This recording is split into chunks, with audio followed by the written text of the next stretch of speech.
오늘 사도신경 연구 두 번째 시간입니다. 기독교 신앙은 하나님께서 자신을 나타내신 계시에 근거합니다. 그리고 이 계시는 다른 거 아니고요. 바로 신구약 66권 성경입니다. 이 66권 성경은 하나님께서 어떤 분이시며 그분이 얼마나 놀라운 능력을 지니셨는지, 그래서 실제로 얼마나 위대한 일들을 행하셨는지를 설명하죠. 또한 인간이 어떤 존재인지도 알려주고 그 인간이 처한 진정한 상황도 깨닫게 해줍니다. 인류의 역사가 어떻게 시작되어 결국 어떻게 끝나게 되는지, 기타 등등 우리가 스스로 알 수 없는 풍성한 진리를 성경이 알려주죠. 이렇듯 하나님의 말씀인 성경은 연약하고 불완전한 인간에게 영원하고 귀중하며 신비롭고도 변치 않는 진리를 알려줍니다. 그래서 오늘도 우리는 고백해야 돼요. 아버지의 말씀은 진리니이다. 아버지의 말씀은 진리니이다. 우리는 이 고백을 잃어버리지 말아야 합니다. 그래서요, 이 성경의 권위를 깨달았던 믿음의 선배들은요, 이 모든 말씀을 철저히 연구했습니다. 있는 것을 빼지도 않고요, 없는 것을 덧붙이지도 않고 오직 말씀 자체에 집중했습니다. 그리고 이 말씀을 더 잘 이해하고 더 명료하게 전파하기 위해 논리적이고 체계적인 구조로 간략하게 정리하기도 했습니다. 그중 하나가 우리가 살펴보는 사도신경입니다. 사도신경은요, 기독교 신앙의 모든 내용을 담고 있는 것은 아니지만 기독교 신앙의 핵심적인 내용을 잘 정리하고 있다니까요. 그래서 우리 믿음의 선배인 어거스틴이 사도신경에 대해 이런 말을 남겨요. 간결하고 장엄한 신앙의 규범이다. 단어의 수에서는 간결하나 문장의 무게에서는 장엄하다. 칼빈 역시 기독교 강요라는 탁월한 저서에서 사도신경에 대해 이런 언급을 해요. 사도신경에는 우리 믿음의 모든 역사가 간략하고도 분명한 순서에 따라 열거되어 있으며 그 어떤 것도 완전한 성경의 증언들로 인증되지 않은 것은 담고 있지 않다. 다 무슨 얘기냐면 사도신경이 얼마나 중요한가를 설명하는 거예요. 그러니까 이처럼 사도신경은요, 너무 중요해요. 왜요? 성경 전체를 잘 요약하고 있기 때문에. 그래서 교회가 진리의 말씀을 이해하고 보존하며 가르치고 전파하는 일에 있어서 지금까지도 중요한 역할을 감당했고요. 앞으로도 그러할 것입니다. 특히나 기독교 신앙의 본질을 잘 드러내는 만큼 교회가 큰 위기에 처한 이 시기에 교회의 신앙을 회복시키고 견고히 만드는데 이 사도신경이 참으로 유익합니다. 그래서 저와 함께 지금 이 내용을 살펴보시는 거예요. 오늘부터는 이제 사도신경의 구체적인 내용을 좀 다루도록 하겠습니다. 제가 이제 지난 시간에 설명했듯이 사도신경은요, 크게 세 부분으로 나뉩니다. 첫 번째 부분은요, 성부 하나님과 창조에 관한 것입니다. 두 번째 내용은 성자 하나님, 즉 그리스도와 구속에 관한 것입니다. 세 번째 내용은 성령 하나님과 성화에 관한 것입니다. 오늘과 다음 시간에는 저랑 이 첫 번째 내용인 성부 하나님과 창조에 관한 내용을 살펴보시려고 해요. 이렇게 사도신경이 시작됐잖아요. 전능하사 천지를 만드신 하나님 아버지를 내가 믿사오며. 본 구절에서 크게 세 가지 믿음의 내용을 좀 저랑 살펴보시려고 해요. 우리는 전능하신 하나님을 믿습니다. 또한 우리는 천지를 만드신 하나님을 믿습니다. 그리고 또 하나, 우리는 아버지이신 하나님을 믿습니다. 그래서 첫 번째에서 이 세 가지를 살펴보시는데 오늘은 저랑 이 중에 두 가지, 전능하시며 아버지가 되어주신 하나님에 대한 고백을 살펴보려고 합니다. 사랑하는 성도 여러분, 잊지 마십시오. 우리는 전능하신 하나님을 믿습니다. 그렇다면 전능하신 하나님이란 어떤 의미일까요? 사도신경에서 하나님을 전능하신 분으로 고백하잖아요. 이것은요, 크고 위대하신 하나님의 권위와 존엄을 표현하는 것으로 이해하는 것이 합당합니다. 그러니까 좀 다시 설명드리면, 하나님은 어떤 피조물과도 비교될 수 없는 영광스러운 분이라는 사실을 이 전능하다라고 하는 하나의 표현으로 이렇게 포괄하여 지금 고백하고 있는 거예요. 그러니까 이것이 포괄된 고백이기 때문에 이러한 하나님의 탁월성 또는 피조물과 구별되는 본성을 실은 저랑 좀 몇 가지로 이해하실 필요가 있어요. 그걸 제가 설명드리면 이런 거예요. 우선 피조물과 철저히 구별된 하나님의 본성은요, 저를 좀 한번 따라 하시겠어요? 자존성. 예, 하나님의 구별되는 본성은 우선 자존성입니다. 자존성이란 스스로 존재하시며 스스로 충족하신다는 의미이거든요. 조금 더 구체적으로 설명드리자면, 하나님께서는 다른 존재에 의해 창조되신 분이 아니라고요. 그분은 시작도 없고 끝도 없는 영원부터 영원까지 홀로 존재하시는 분입니다. 오직 하나님만이 스스로 홀로 존재하셨습니다. 그래서 그분으로 말미암아 실은 만물이 존재하게 되는 것입니다.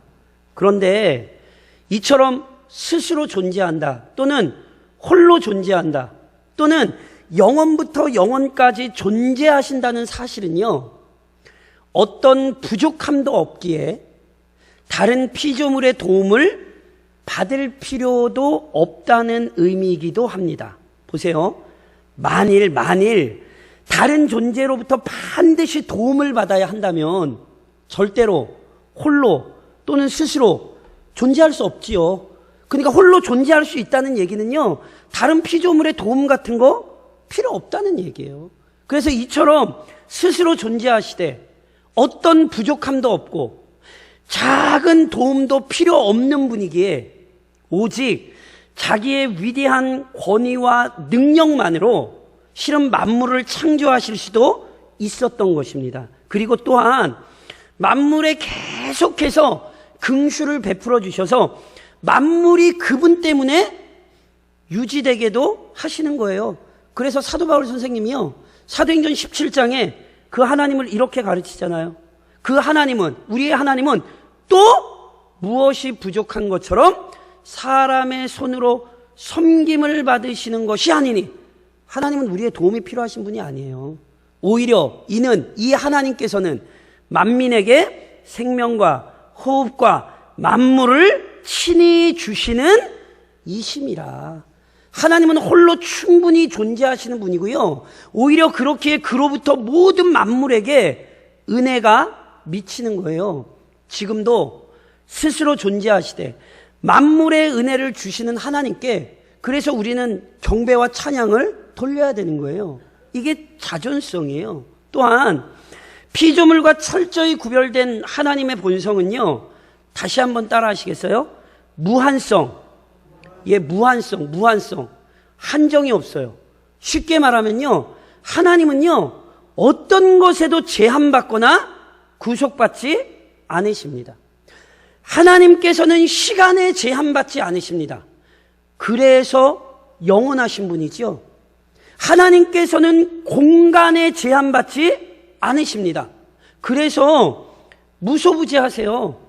오늘도 여기에서 예배 드리는 우리도 있고, 가정에서 지금 온라인으로 예배하는 분들도 있고, 온 세계 곳곳에서 예배하는 곳에 누가 함께 하시죠? 우리 하나님이 함께 하실 수 있죠. 왜요? 무소부지하시니까요. 이게 우리의 믿음인 거예요. 또한 하나님은 지식에 관해서도 부족함이 없으십니다. 그래서 전지하신 분입니다. 하나님께서는 능력에 관해서도 모자람이 없으십니다. 그래서 전능하신 분이지요. 그러니까 이처럼 어떤 것에도 방해를 받지 않으시고 어떤 부분에도 모자람이 없으시기에 언제나 자신의 선하고 의로우신 뜻대로 만물을 통치하실 수 있는 것이지요. 그래서 시편 146편은 이렇게 찬양해요. 시온아, 시온. 시온은 하나님의 백성, 교회를 얘기해요. 교회는 찬양해야 돼요. 어떤 찬양이요? 여호와는 영원히 다스리시고 내 하나님은 대대로 통치하시리로다. 할렐루야. 하나님이 무한하신 분이니 실은 오늘도 우리는 이곳에서 그 무한하신 하나님을 찬양하며 하나님 앞에 영광 돌리는 것이 마땅한 것이지요. 또 하나, 피조물과 철저히 구별된 하나님의 본성은요, 다시 한번 따라 하시겠어요? 불변성. 예, 하나님은요 불변하세요. 무슨 얘기입니까? 모든 피조물은요 만들어진 존재, 어느 순간 창조된 존재잖아요. 즉 시작이 있어요. 그리고 시작이 있다는 것은 시간에 속박되어 나날이 쇠하여지고 변한다는 의미거든요. 하지만 하나님께서는 영원부터 홀로 존재하시고 어떤 제한도 받지 않으시잖아요. 그래서요 모든 것은 변하지만 하나님과 그분의 본성은 절대로 변하지 않습니다. 시편 102편이 그래서 하나님을 이렇게 찬양하잖아요. 천지는 없어지려니와 주는 영존하시겠고 그것들은 다 옷같이 낡으리니 의복같이 바꾸시면 바뀌려니와 주는 한결같으시고 주의 연대는 무궁하리이다. 보세요. 하나님은 변치 않으세요. 그분이 변치 않으시고 그분의 본성이 변치 않으세요. 그러니까 보세요. 오늘도 우리가 스바냐가 예언했던 말씀을 그대로 받을 수 있는 이유는 하나님이 안 변하고 그분의 말씀이 안 변하기 때문에 그래요. 그래서 오늘도 우리가 그 말씀을 함께 나누는 거예요. 그분의 사랑과 은혜와 자비가 영원하기에 언제나 그분을 신뢰할 수 있는 거죠. 지금도 변치 않는 은혜와 자비를 베풀어 주시니 지금도 하나님 앞에 나와 은혜를 구하며 영광을 돌리시는 거잖아요. 하나님과 그분의 본성이 불변하니 만물이 지금도 유지된다는 사실에 감사하셔야 돼요. 백신이 인류를 구하는 게 아니에요. 코로나 치료제가 인류를 살리는 게 아니에요. 지금도 만물이 존재하고 있는 것은 하나님께서 변하지 않으시고 변하지 않는 그 사랑으로 인류를 지켜주시기 때문에 그래요. 그래서 이게 하나님께서 전능하시다는 뜻이에요. 즉 단순히 능력에 있어서만 탁월하다는 게 아니라 모든 피조물과 구별되신다는 거예요. 그분은요 자존하시고 무한하시고 불변하시는 어떤 피조물과도 구별되시는 존귀와 위엄을 지니신 분이다. 이걸 전능하다 이렇게 표현한 거예요. 동시에 전능하시다는 표현은요 하나님께서 행동하시는 방식을 설명한 겁니다. 무슨 말씀이냐면 하나님의 전능을 단지 우리는 자꾸 어떻게 기억을 하냐면 무엇이든지 다 한다는 의미로 축소를 해버려요. 그래서 성도들 중에 자주 일어나는 혼동이 뭐예요? 하나님 무엇이나 다 하시는데 왜 내 기도는 안 들으시냐고. 이게 하나님의 전능하심을 잘못 이해하셔서 그런 거예요. 제가 이렇게 여쭤볼까요? 하나님 아무거나 다 하십니까? 여기는 좋네요. 일부 때는 제가 함부로 대답하시면 안 돼요. 왜요? 히브리서 6장 18절에 어떤 말씀이 있는지 아세요? 이는 하나님이 거짓말을 하실 수 없는 이 두 가지 변치 못한 사실로 말미암아 앞에 있는 소망을 얻으려고 피난처를 찾은 우리에게 큰 안위를 받게 하려 하심이라. 우리는 전능하다는 의미를 자꾸 뭐든지 다 한다는 말로 이해를 하는데 성경적인 전능은 그런 의미가 아니에요. 하나님 거짓말 못하세요. 아이고 그러면 하나님 부족함 있는 거 아니야? 그런 의미가 아니에요. 하나님께서 거짓말을 하실 수 없다는 것은 하나님께서 참으로 진실하고 의롭다는 사실을 강조하는 거예요. 다시 말해 하나님께서는 거룩하고 의롭고 순결한 본성을 거슬러 행동하지 않으십니다. 하나님께서는 언제나 하나님답게 행동하십니다. 그러니까 이러한 관점에서 전능하시다는 표현도 이해하셔야 되는 거예요. 그러니까 이렇게 설명드릴 수 있어요. 하나님께서는 그 본성이 선하신 분입니다. 앞서 설명했듯이 하나님은 게다가 불변하시기 때문에 그분의 선하신 성품은 절대로 변하지 않습니다. 그런즉 하나님은 반드시 선하신 성품에 근거하여 언제나 선하신 계획만을 세우십니다. 의로우신 하나님께서 악한 계획을 세우거나 악한 일을 행하실 가능성은 전혀 없습니다. 더 나아가 하나님께서는 자신이 세우신 선하고 의로운 모든 계획을 충분히 이루실 수 있는 지혜와 권세와 능력도 소유하셨어요. 앞서 언급드렸잖아요. 무한하시다니까요. 그러니까 어떤 피조물도 어떤 상황이나 조건도 하나님의 계획이나 뜻을 막아서거나 방해할 수 없잖아요. 그래서 결국 하나님께서는요, 자신의 의로운 뜻을 반드시 성취하고 이루십니다. 이게 하나님께서 전능하시다는 의미예요. 그래서 보세요. 모든 피조물과 구별되는 선하고 의로우신 하나님께서 선한 계획과 뜻을 세우셨고 언제나 그 선한 일을 이루신다는 사실을 고백하는 거예요. 이게 하나님은 전능하시다는 거예요. 이게 왜 중요하죠? 코로나19가 악합니까? 잘 기억하셔야 돼요. 코로나19로 이 온 세상이 고통받는 것을 우리가 함부로 악하다 이렇게 얘기할 수 있습니까? 그렇게 얘기하시면 안 돼요. 우리가 다 이해할 수 없을 뿐이지 하나님께서는 지금 코로나19라는 고통 속에서도 하나님은 선한 일을 이루고 계신 거예요. 처음부터 그는 선한 계획을 세우신 것이고 그 선하신 계획 속에 인류의 역사가 진행되는 것이지, 단지 우리의 눈에 고통이 보이고 괴로움이 보인다고 해서 이거 하나님 죽은 거 아니야? 어떻게 선하신 하나님이 이럴 수 있어? 이런 얘기를 하는 것은 전능하신 하나님을 이해하지 못하는 거예요. 그래서 오늘 전능하신 하나님에 대한 고백이 중요한 거예요. 선하시고 그 모든 선한 일을 이루실 수밖에 없는 하나님, 그 하나님을 우리는 믿는 것이죠. 동시에 우리는 아버지 하나님을 믿습니다. 그러니까 사도신경은 하나님을 전능하신 분으로 고백할 뿐 아니라 아버지로 고백합니다. 그렇다면 하나님을 아버지로 고백하는 것에는 어떤 의미가 있겠습니까? 기억하셔야 되는 건 하나님을 아버지로 고백하는 것은 특별한 관계를 맺었음을 나타내는 표현입니다.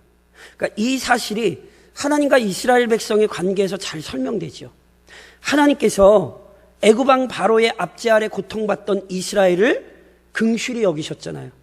그리고 이스라엘 백성을 이 모든 압제에서 건져내는 일을 기뻐하셨죠. 그래서 애굽 왕 바로를 보내셔서 하나님의 뜻과 계획을 알리시잖아요. 이게 전능하신 거라니까요. 선한 계획을 세우시고 그 선한 계획을 이루기 위해 하나님이 일하시잖아요. 이게 전능하신 하나님이에요. 그래서 그때요, 그 전능하신 하나님께서 바로 앞에 모세를 보내서 이스라엘 백성을 어떻게 부르는지 아세요? 출애굽기 4장에 보면 이런 표현이 나와요. 너는 바로에게 이르기를 여호와의 말씀에 이스라엘은 내 아들, 내 장자라. 이스라엘이요, 하나님의 아들, 하나님의 장자라 불러요. 이것은 이런 의미예요. 본래 하나님께서는 모든 인류를 창조하셨고 그러니 모든 민족의 주인이십니다. 바로와 애굽 역시 하나님께서 창조하신 피조물이에요. 그래서 오직 하나님만이 온 세계와 열방의 주인이시죠. 그래서 원래 바로도 하나님 뜻에 순종해야 되는 거예요. 그런데 만물의 주인이신 하나님께서 이스라엘과는 특별한 관계를 맺어주신 거예요. 열방 중에서 이스라엘을 누구로 삼으셨다고요? 아들, 자녀로 삼아주셨잖아요. 이 표현을 시편 135편에서는 이렇게 바꿔서 표현했어요. 여호와께서 자기를 위하여 야곱 곧 이스라엘을 자기의 뭘로요? 특별한 소유로 택하셨음이로다. 아들로 삼으신 것은 특별한 소유로 삼으신 거예요. 특별한 관계를 맺으신 거예요. 그건 뭐예요? 다른 것 아니에요. 구원의 은혜를 받았다는 뜻이에요. 하나님께서 이스라엘 백성에게 구원의 은혜를 베풀어 주사 자기 백성, 자기 아들, 자기 자녀로 삼으셨죠. 물론 이 특별한 관계는 이스라엘 백성만 누린 은혜가 아니죠. 하나님께서는 이스라엘을 먼저 택하셔서 이 은혜가 편만하게 퍼질 것을 알리신 거예요. 즉 하나님께서는 자기 아들 그리스도 안에서 죄인들과 특별한 관계를 맺으셨잖아요. 잊지 마세요. 본래 하나님께서는 공의로우신 분이기에 모든 죄인을 심판하셔야 마땅합니다. 여기 있는 우리도요, 원래는 영원한 형벌이 우리에게 마땅한 법이에요. 그런데 공의로우신 하나님께서는 측량할 수 없이 자비로운 분이기도 하십니다. 그래서 자기 아들 그리스도 안에서 놀라운 자비를 나타내셨지요. 그것을 요한일서 4장은 우리에게 이렇게 가르쳐요. 사랑은 여기 있으니 우리가 하나님을 사랑한 것이 아니요 하나님이 우리를 사랑하사 우리 죄를 속하기 위하여 화목제물로 그 아들을 보내셨음이니라. 하나님께서 우리를 구원하시기 위하여 자기 아들을 화목제물로 삼으셨죠. 그래서 죄인이 구원을 얻을 길을 열어주셨어요. 그래서 누구든지 그리스도를 믿는 자마다 하나님의 영원한 심판에서 벗어나지요. 그 하나님의 영원한 심판에서 벗어나는 걸 바울 선생님이 갈라디아서 3장에서 이렇게 말씀하셨잖아요. 너희가 다 믿음으로 말미암아 그리스도 예수 안에서 하나님의 아들이 되었으니, 그리스도 예수 안에서 비참한 죄인이 하나님의 자녀라는 영광스러운 신분으로 변화되고 아버지 하나님의 풍성한 은혜 안에 영원토록 머물게 됐잖아요. 하나님께서 오직 그리스도 안에서 우리의 아버지가 되어주셨어요. 그래서요, 하나님을 아버지로 고백한다는 건 바로 그리스도 안에서 얻게 된 구원의 은혜를 고백하고 의지하는 거예요. 하나님께서 자기 아들 안에서 나 같은 죄인을 살리셨다는 사실, 그 사실을 믿고 선포하는 거예요. 이렇듯 전능하신 아버지께서, 하나님 아버지께서 나의 아버지요, 그분이 나를 구원하셨다는 사실을 알고 확신하는 것, 이것이 기독교 신앙이고 이것이 사도신경이 우리에게 알려주는 우리의 믿음이어야 하는 것입니다. 그런즉 사랑하는 성도 여러분, 오늘도 아버지이신 하나님께 이 어려운 시기를 이겨낼 수 있는 은혜를 구하십시오. 오늘 교회의 현실이, 그리고 우리의 일상이 참으로 힘겨운 것이 사실입니다. 저는 정말 빨리 마스크 벗고 제발 예전처럼 함께 말씀 듣고 좀 뜨겁게 통성으로 좀 기도 좀 할 수 있었으면 좋겠어요. 이게 원래 그리스도인들은 그러며 살아야 하는데 이걸 그러지 못하니까 예배를 드릴 때마다 지금 너무너무 답답함이 있어요. 그런데 보세요. 교회는, 그리스도인은 이 모든 위기를 이겨낼 수 있는 소망이 있습니다. 아멘이십니까? 분명히 우리는요, 이 모든 위기를 이겨낼 수 있는 소망이 있습니다. 왜요? 교회가 대단한 능력을 지녔기 때문도 아니고요, 그리스도인 개인이 탁월하기 때문도 아니에요. 오직 그리스도 안에서 하나님께서 우리의 아버지이시기 때문에 그렇습니다. 주님이 가르쳐 주신 기도, 주기도문을 기억하십니까? 그 주기도문이 어떻게 시작되죠? 하늘에 계신 우리 아버지요, 하늘에 계신 우리 아버지요. 하나님이 우리의 아버지시잖아요. 부모가 자녀를 아끼고 사랑하듯 하나님께서 그의 교회와 그리스도인들을 아끼십니다. 부모가 자녀를 위해 수고하고 애쓰듯 하나님께서 그의 자녀들을 위해 지금도 일하십니다. 하나님께서 절대로 고통 중에 있는 그의 자녀들을 잊지 않으십니다. 오늘 저랑 읽으신 스가랴 3장이 우리에게 뭘 가르쳤어요? 그가 너로 말미암아 기쁨을 이기지 못하시며, 하나님이 우리를 너무너무 기뻐하신대요. 너를 잠잠히 사랑하시며 끝까지 묵묵히 우리를 사랑해 주신다는 거예요. 우리의 허물에도 불구하고 끝까지 우리를 사랑해 주신다고요. 너로 말미암아 즐거이 부르며 기뻐하시리라. 하나님이 우리 때문에 너무너무 기뻐서 노래를 부른다는 뜻이에요. 이것이 얼마나 영광스럽습니까? 우리의 아버지 하나님이 우리를 얼마나 사랑하시는지 성경이 얘기하잖아요. 그런즉 아버지이신 하나님의 은혜와 사랑을 확신하고 도움을 구하십시오. 우리를 책임지고 돌보시는 아버지 하나님께 힘을 다해 구하십시오. 민수기 23장이 우리에게 어떤 하나님을 이야기합니까? 하나님은 사람이 아니시니 거짓말을 하지 않으시고 인생이 아니시니 후회가 없으시도다. 어찌 그 말씀하신 바를 행하지 않으시며 하신 말씀을 실행하지 않으시랴. 하나님이요, 우리에게 하신 약속 지키세요. 분명히 뭐라고 약속하셨어요? 자기 자녀 버리지 않겠다고 약속하셨잖아요. 그러니 그 말씀 이루실 것을 믿으십시오. 사도신경을 외우실 때마다 그냥 눈 감고 아무 생각 없이 그냥 달달달달 외우시는 게 아니에요. 맞아요. 전능하신 하나님, 내 아버지 맞으시죠? 능력 있는 하나님, 우리의 아버지 맞으시죠? 그러니 하나님, 오늘 우리를 도우시고 우리를 인도하시옵소서. 그 믿음으로 우리는 사도신경을 고백하는 거예요. 이번 한 주간도 그 믿음으로 아버지이신 하나님을 의지하여 도움과 능력을 구하십시오.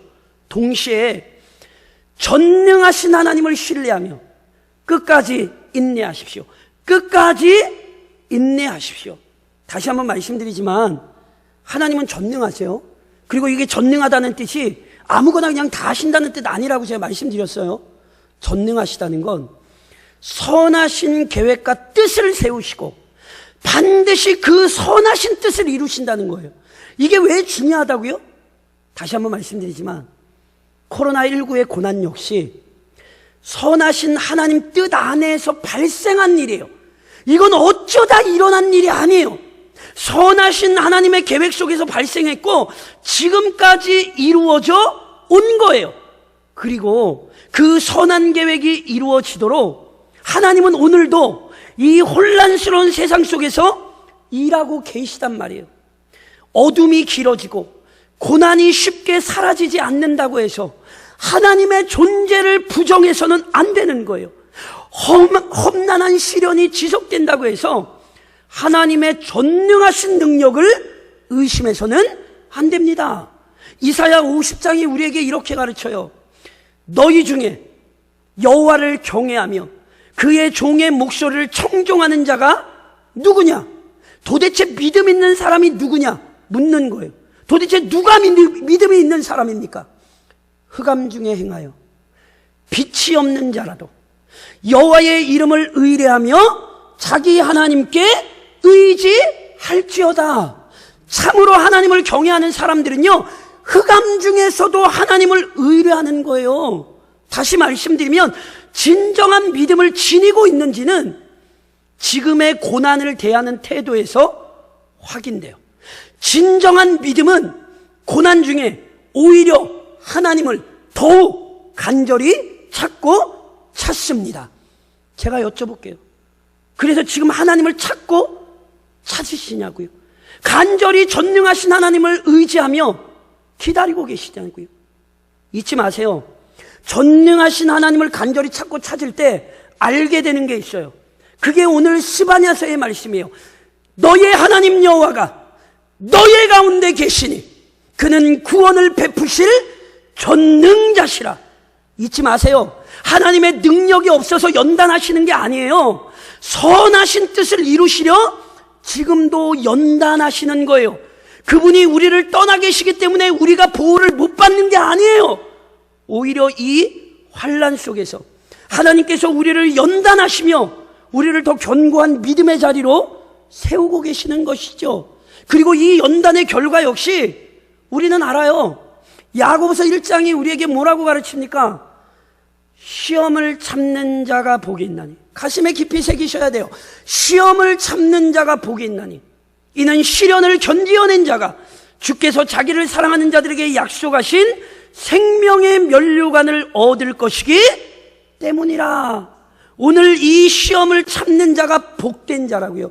전능하신 하나님께서 지금의 시험을 통해 그의 교회를, 그의 성도들을 복된 자리로 이끌고 계십니다. 그러니 끝까지 인내하십시오. 현충일입니다. 국가를 위해 희생했던 분들을 기억하고 나라 사랑의 마음을 새롭게 하는 날이지요. 사랑하는 성도 여러분, 잊지 마세요.